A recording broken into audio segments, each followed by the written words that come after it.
अस्सलाम वालेकुम व्यूअर्स, मैं हूं शाहिद महमूद और आप देख रहे हैं आपका अपना YouTube channel top fish every official.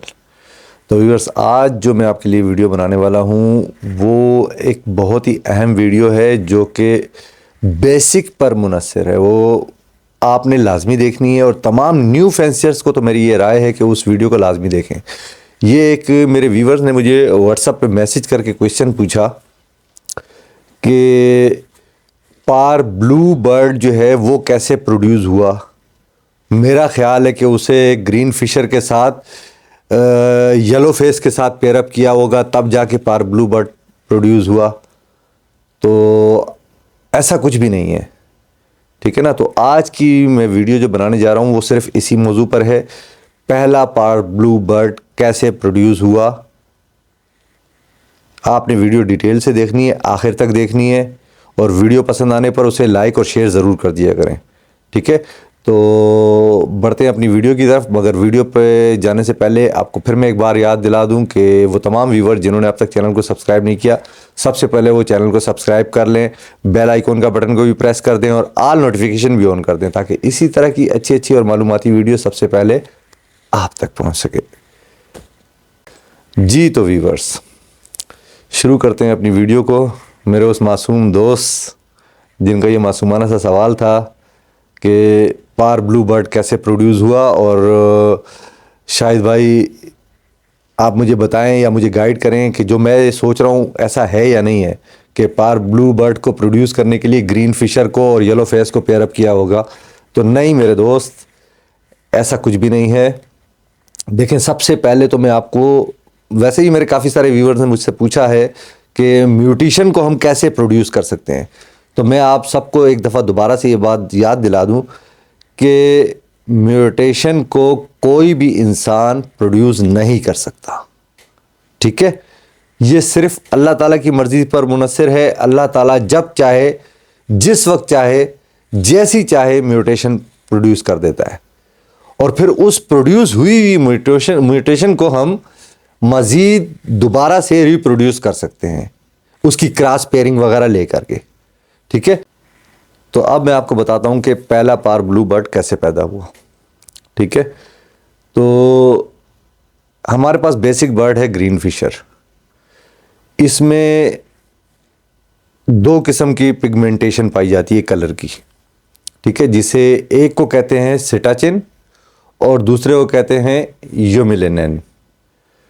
तो सिटाचिन जो है वो रिप्रेजेंट करता है शॉक कलर को, मसलन येलो, ऑरेंज, रेड और पिंक वगैरह कलर को। जो शॉक कलर होते हैं उन्हें सिटाचिन रिप्रेजेंट करता है।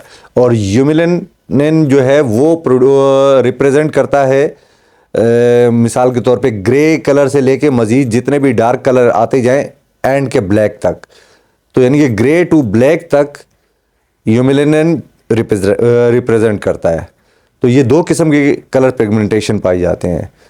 तो अब जो पार ब्लू बर्ड प्रोड्यूस हुआ, तो जिस तरह के जो बेसिक बर्ड था उसे मुख्तलिफ़ इलाकों में, मुख्तलिफ़ ममालिक में ट्रैवल कराया गया, माहौलियाती तब्दीली हुई, अच्छा केजेस में रखा गया, तो इसमें जेनेटिकल प्रॉब्लम आई, ठीक है। जेनेटिकल प्रॉब्लम आने से अल्लाह ताला की तरफ से जब इसमें सिटाचिन की कमी हुई, तो जब अगर इसमें से 60% सिटाचिन की कमी हो तो एक पार ब्लू बर्ड प्रोड्यूस होता है, ठीक है। अच्छा, अब इसी ग्रीन फिशर में से अगर हम 90% कमी करके देखें सिटाचिन की, तो हमारे पास एक ब्लू बर्ड प्रोड्यूस होता है। 60% सिटाचिन की कमी करने से पार ब्लू बर्ड प्रोड्यूस हुआ और 90% सिटाचिन की कमी करने से ग्रीन फिशर में से ब्लू फिशर प्रोड्यूस हुआ। तो ये पहली म्यूटेशन अल्लाह ताला की तरफ से प्रोड्यूस हुई है, किसी बंदे ने नहीं करी, ठीक है। अब जब ये म्यूटेशन प्रोड्यूस हो गई पार ब्लू और ब्लू फिशर, तो इनको अब हम दोबारा से रिप्रोड्यूस कर सकते हैं, ठीक है। अब ये हमारे पास बेसिक 3 बर्ड आ गए। नंबर 1 ग्रीन फिशर, नंबर 2 पार blue fisher, number 3 blue fisher. अब ये 3 बर्ड्स हमारे पास आ चुके हैं। ये सिटाचिन की कमी की वजह से ग्रीन फिशर में से पारब्लू और ब्लू बर्ड प्रोड्यूस हुए। अब इन 3 बर्ड्स में से अगर हम यूमिलिनिन को रिड्यूस कर दें मुकम्मल तौर पे, तो अगर ग्रीन फिशर में से हम यूमिलिनिन को रिड्यूस करें तो हमारे पास लोटिनो फिशर आ जाता है, ठीक है। और अगर हम पारब्लू में से यूमिलिनिन रिड्यूस कर दें 100%, तो हमारे पास एक क्रीमिनो बर्ड आ जाता है। और अगर हम ब्लू फिशर में से यूमिलिनिन रिड्यूस कर दें 100%, तो हमारे पास अल्बाइनो बर्ड्स आ जाता है। तो ये तीनों बर्ड जो है, इसमें से यूमिलिनिन रिड्यूस होने के बाद इनकी आइज का कलर भी रेड हो जाता है, इनके पूरे बॉडी का कलर चेंज हो जाता है, इनकी फीट का कलर, इनके नेल का कलर, सब कुछ चेंज हो जाता है। क्योंकि ये यूमिलिनिन जो है वो डार्क कलर को रिप्रेजेंट करता है, तो इसमें से डार्क कलर तमाम के तमाम उड़ जाते हैं। यानी कि अगर आइज इनकी ब्लैक थी तो ब्लैक से रेड हो गई, और फ्लाइंग फेदर इनके डार्क कलर और ब्लैक कलर के थे तो वो बिल्कुल वाइट या लाइट कलर के हो गए। फीट इनके डार्क कलर के थे, ब्लैक कलर के, तो वो इनके पिंक कलर के हो गए। तो इस तरह से ये म्यूटेशन दरियाफ्त हुई जो अल्लाह ताला ने की पहली दफ़ा में, ठीक है।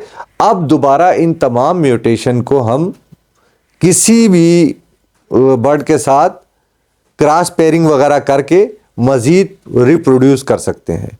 लेकिन फर्स्ट टाइम जो भी म्यूटेशन पैदा होती है वो अल्लाह ताला की तरफ से पैदा होती है। तो ये तो था आज की वीडियो का मुकम्मल तफसील से मैंने आपको बता दिया कि वो तमाम न्यू फैंसियर जिन्हें इन सारी चीज़ों की मालूमात नहीं थी, आज वो ये बात नोट कर लें कि बर्ड्स के कलर में 2 किस्म के पिगमेंटेशन पाए जाते हैं, सिटाचिन और यूमिलिनिन। इन दोनों को कमी और ज़्यादती करने से कौन कौन से बर्ड्स प्रोड्यूस होते हैं ये मैंने सारा तफसील से बता दिया। और मेरे दोस्त को, मेरे व्यूवर्स को उम्मीद करता हूँ अब मालूम हो गया होगा कि पारब्लू बर्ड कैसे प्रोड्यूस हुआ था। तो मेरे दोस्तों, मेरे व्यूवर्स, उम्मीद करता हूँ कि आज की वीडियो आपको पसंद आएगी। वीडियो पसंद आए तो उसे लाइक और शेयर करना मत भूलिएगा। तो मिलते हैं किसी अगली वीडियो में नए टॉपिक के साथ। तब तक के लिए मुझे इजाज़त दीजिए। अपना बहुत ज़्यादा ख्याल रखिएगा और अपने इस चैनल का भी। अल्लाह हाफिज़।